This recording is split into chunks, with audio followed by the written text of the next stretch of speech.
All right, folks, it is another Tuesday morning. You know what that means. It is time for Breakfast with Bill, last episode of the year. Seems like just yesterday we got this train rolling, and now all of a sudden it's the last episode of 2021. Matt, Bill, how you boys doing this morning? Good morning, Evan. Good morning. Yeah, good morning. Thanks for that rolling. And you can tell we're all a little groggy still in our Christmas mode, right? Because Evan said this is our last episode of 2021, and if so, we missed a year. It's coming up on our last episode of 2020. I'm so forward thinking. I was thinking about next year already. Last Fast episode forward. of 2020. You're There right. you go. Fast forwarding us into 2021. I'll tell you, it has been a blessed year. We're so grateful for those that join every week. We had a conversation yesterday here in the office, and we said, should we be doing a show tomorrow? Is anybody going to be around? And Matt said, if we're not, we better get a note out because I know there's people looking forward to it. And that's an interesting moment when you realize, how whatever the numbers are, somebody actually cares and is tuning in. So we thank you guys for that. Thank you. And as Evan said, we are coming up on the end of the year here. It is the 5th day of the Christmas season. So for those of you who are still in the octave of Christmas here and celebrating, Merry Christmas. For those that we won't be talking to this week, Happy New Year. We hope you have a blessed New Year ahead. Today, we're going to talk about something very popular this time of year, and that's goals. Sometimes they're called resolutions. But we're going to talk about goal setting into 2021. And Matt, that's something I know you've been doing a lot of work with here of late, and with a lot of your coaching clients and a lot of the organizations you're working with. How's that going? It's going great. It's a really exciting time of the year. We talk a lot, not just about the goal, but the importance, the why, and what's usually missing is the plan to get there. Dave Curlin said, 50% of people will miss their quota this year, or maybe that's not even this year, but on average. And when we start working with people or we have conversations, it's this rinse and repeat moment that we keep having a quota, and we feel like that's our goal, and we're good for the year, and we're going to go chase that quota. We're going to do nothing differently than we did last year. We're going to pick up no new habits, not add anything, and just hope and pray that we hit that quota this year. Yeah, is one of our former clients, a great woman. She actually retired. She used to like to say, "Quote and pray," right? So many people like to go out and quote and pray, submit quotes and just pray that they come back returned. And let's never confuse a quota with a goal. They are very different. A quota is simply the minimum sales revenue a salesperson needs to help the business achieve its goals, its overall financial goals. But goals are very different. Goals are how I'm going to get there. Goals are how I'm going to live my life with intentionality. And it's interesting, but less than 1% of people have written goals specific to roles. And over the past few weeks, we've been talking about the importance of understanding our roles in life, right? Our roles, for me as a husband, a father with my faith life, as a leader and as a coach. So for your specific roles in your life, if you have written goals, you are amongst the top 1% of people in the world, which means we're going to have a much better opportunity to get there and live a life with intentionality versus living that accidental life, living a life by default, if we have written goals. And another interesting fact is if we have a written goal, we're 90% more likely to achieve it by having it written down, by having it in our face. And I think part of that is the process that goes into the thought process, that goes into how am I going to achieve this versus just, I think I'm going to run a marathon, right? Okay, what's that mean? Well, there's a lot of work between now and running a marathon. There might be more work if you're me than Matt. But there's a lot of work that goes into preparing to run a marathon. So, and we all have had New Year's resolutions in the past that we've failed, right? And it's amazing.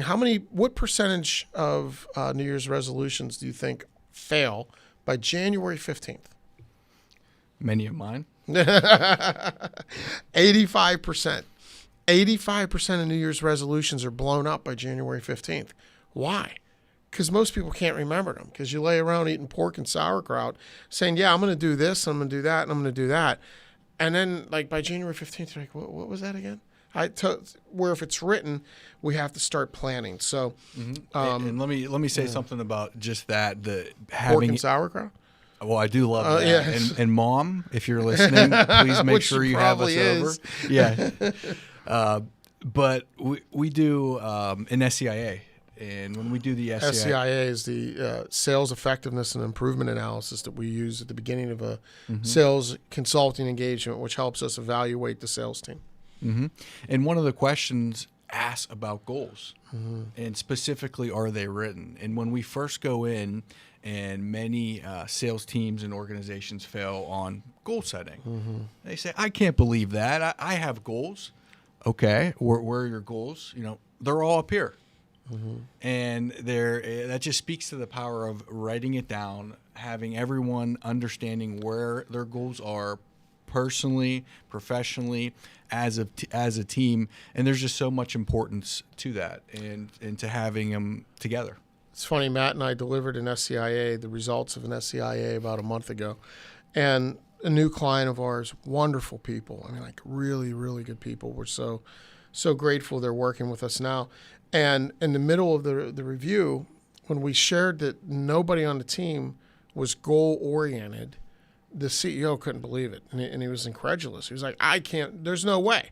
He said, how have we achieved all the things we've achieved over the years if we're not goal-oriented? And, we stepped back and let him vent and let him think through that. And in the next meeting, we were able to help him. He came in much more relaxed and much more open. He was like, you're right. He said, I think we've confused quotas with goals. I think we've confused targets, sales targets, and maybe even some activity targets with actual goals. And goals are very different. And remember, we want to establish goals based on our roles in life. We don't want to just go out and say, I want to sell $100,000.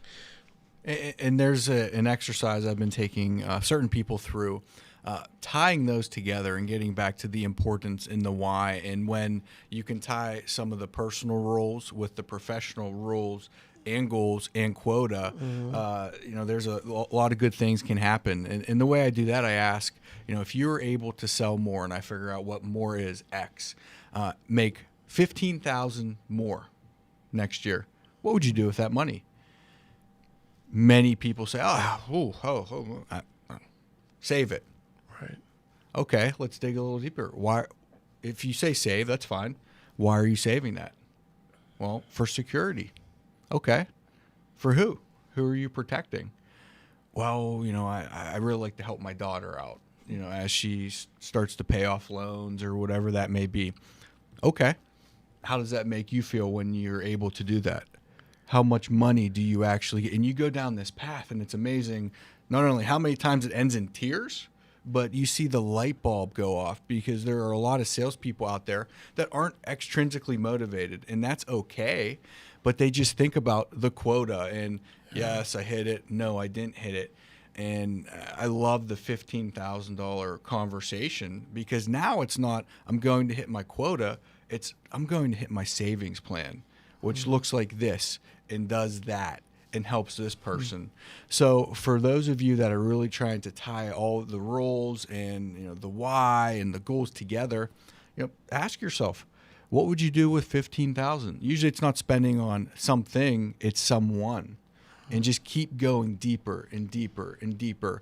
A lot of times it goes to education, and we don't just stop, my son's going to get a better education. What could that do for your son? Yeah. How could that change his life? Is there any better gift that you could give than education or bettering the next generation? So it's a great exercise, and it's amazing what it uncovers. When you do that, just keep asking yourself why, and go deeper and deeper and deeper. Yeah, that's powerful. I mean, I was moved by that. And it's this method called the 5 whys, right? And sometimes people apply that to sales. As salespeople, we should be asking 5 whys. I think we need to be a little more meaningful than that, and probably less manipulative than that. But when we're doing goal setting, the 5 whys are very powerful. And I remember going through a goal setting exercise with someone on my team years ago, and this was a guy, good guy, real likable. I had just taken a new role on as a VP of sales somewhere, inherited a small team. And this is a guy that hadn't made quota. And I, started talking to him about, well, hey, what do we need to what do we need to change? What's been getting in the way? And there wasn't a lot of specificity. There was a lot of, ambition and, these more aspirational goals up here. People aren't used to it. No, it makes people. They're not at all. Well, when you were pushing just now, in your theory, in your hypothetical, which I'm sure wasn't a hypothetical, but when you were pushing, I was getting uncomfortable because I'm laughing to myself thinking, I know him and I know how Matt can push because he does that to me sometimes because he'll come in my office and be like, what are we doing about whatever? And I'll be like, yeah, I'll get that to you next week. And I'll be like, when? And how? And, where is it on our calendar? Yeah, right? and he pushes and he's very comfortable with that pushing and it makes you uncomfortable. But it's what's needed. It gets you to great clarity. That pushing, and sometimes if you have to do that for yourself, love yourself enough to make yourself uncomfortable. Love yourself enough to push yourself to get to that clarity. This gentleman for whom I was responsible in the past, and I was his leader, and he wasn't hitting his number. I started pushing in on a little bit. Why are we missing the number? What are we doing? And how are we going to get to a number? And it came down to he didn't have a goal. So for him waking up every day, you hang this quote over someone's head, and I think in his case it was like $100,000 a month. He had to do $1.2 million a year in sales roughly. And that just didn't do it for him. Because guess what? If you fail month after month, what's changing in month 5? Like if I've gone 4 months of selling $70,000 a month versus $100,000 a month and nobody fired me yet, what's going to change in month 5, right? So in his case, we had to connect it to his personal life. I said, what's going on in your world? Like, what would you do? Much like Matt just walked down. What's important to you? And I found out he was living with his girlfriend, and something that was very important to him is he wanted to get married. So you start backing this up and going, okay, what's getting in the way of you getting married? Well, I don't have a ring. Well, what's getting in the way of you having a ring? Well, I don't have money. When would you love to propose? And he came up with a date, and his dream was to propose around Christmas. I don't think he was going to have Santa Claus deliver the ring the way I did for Susie, but he just wanted to propose around Christmas. And I said, okay, so let's back into this. If you need a ring by Christmas time, that means you need to buy it by November, right? So they could do settings and do all that, which means you probably need your final commission check that's going to allow you to buy this by the end of October, which means you have to have your numbers in by the end of September. So what's it going to take for you? And we worked backwards, much as we talk about sales as project management, where we look into the future and we think about what's this close date going to be and what has to go into, what has to happen between now and then to make it happen. We did the same with him. We said, for you to have this commission check by the end of October, you need to do these things each month. And we broke it down. So now it wasn't hitting quota. Now it was buying your girlfriend, getting engaged. Now it was the magic of the families being together at a Christmas party where you get to propose, right? It was something that was meaningful to him, not a quota. So one of the mistakes that people make when they do goal setting is they make them too aspirational. We talk about like running a marathon, or let's just say running a 10K in under 30 minutes by September 1st. Well, that seems like a great goal, right, for some people. But if you want to run a 10K in under 30 minutes by September 1st, I don't like that goal. Like, that's a dream to me. What's the goal is what you need to do each week to lead up to that, right? Because the plan of hitting that goal is what's critical. Because if I say I'm going to run a 10K in under 30 minutes by September 1st, I could take January off because it's kind of cold. So when I wake up and I look outside, I'm like, not today. I'll start tomorrow, which, if you recall, tomorrow, that is the saddest day in the history of the human race. The saddest day in the history of the human race is when humans learned the meaning of the word tomorrow, because that's when procrastination was born, right?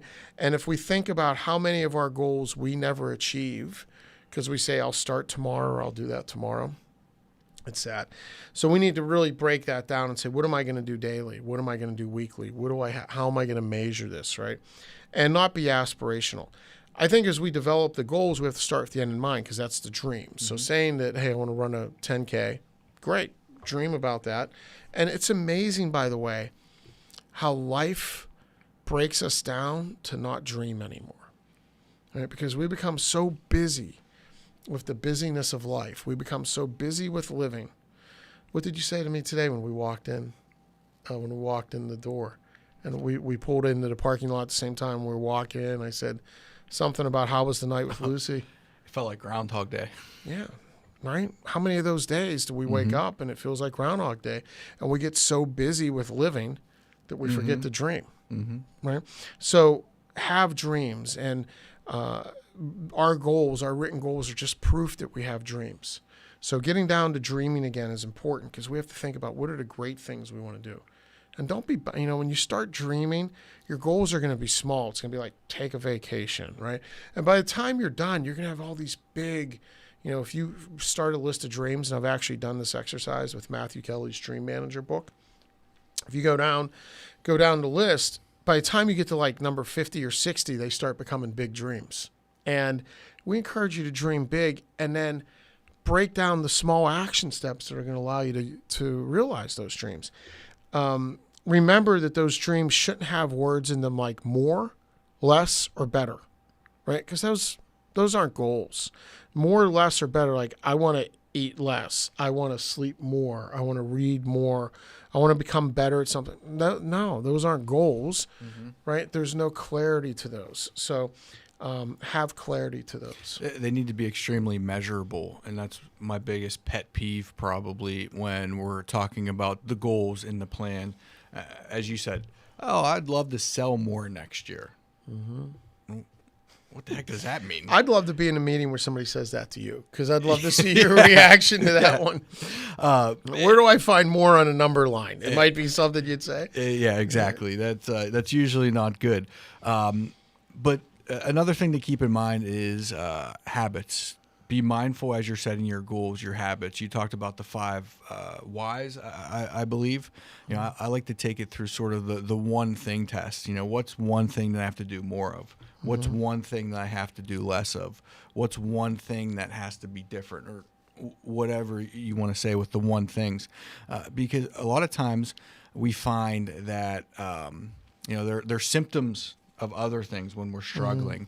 Time management, delegation, those different habits. And don't be afraid to make those measurable as well. I really, I was in the laboratory, so to speak, trying to measure time management and delegation, keeping it simple, keeping it easy, to build those habits. And we came up with some pretty cool things in the triads. One of them being that I've told most of you, if you're our clients, that there's really 2 scores in my mind to time management. It's, did I schedule that time? And then on the back end of it, did I respect it? Or did I multitask? Or was I listening to music? Or were people coming into the room? And so if you think about just, if I commit an hour a day in Q1 to that, to scheduling it in advance, and then scoring whether I respected it or not, you can come up with a score, and that starts building a habit. So there's ways that you can think about those habits and those other things. Yeah, and when Matt, when Matt talks about habits, remember our thoughts become our words become our actions become our behaviors, I like to say. Our words become our behaviors, and our behaviors become our habits. So when we're going through our goals, remember, it's important, the acronym SMART. I don't know why that acronym irritates me so much. I hate it. I don't know why. Like, it just rubs me, but it's appropriate with goal setting. Specific, measurable, appropriate, realistic, and time-bound. Make sure those goals are specific, measurable. Measurable needs to be a real number and a real time. Appropriate, realistic, and time-bound. And remember to break those down. And then one of the most critical things we can do is review. The thing that's lacking is a lot of people can embark on setting a goal. Right. First, a lot of people start with a dream, and then a lot of people, although less than those that dream, start to actually write down goals. And then some people actually will make them SMART, and then some people will actually start to change some of their behaviors. But very few people go back and actually review how they're doing. So that's one of the critical elements of achieving those. And how do you do that? It can be very difficult to just sit down with a blank piece of paper and say, okay, dream time. I'm going to start to dream, and then I'm going to start to make some goals. So Evan went ahead and made the process a little easier for you. Evan decided to create a document for everybody to utilize. It's on our website now. This is live on our website. So if you go to telericogroup.com on our homepage, Evan, I think you added a download now button, a little blurb about living with intentionality, and a little download now button on the main page That's right. that everybody can go to and download this personal success plan for 2021. Evan's a little, this was my guidance here, but this is designed to be printed. So the first page on the top left is blank. That actually becomes the back cover of the document if you were to print it out in booklet form, so that you can keep notes for your review and comments there. But as we get into the document, it allows you to set specific goals related to the roles in your life.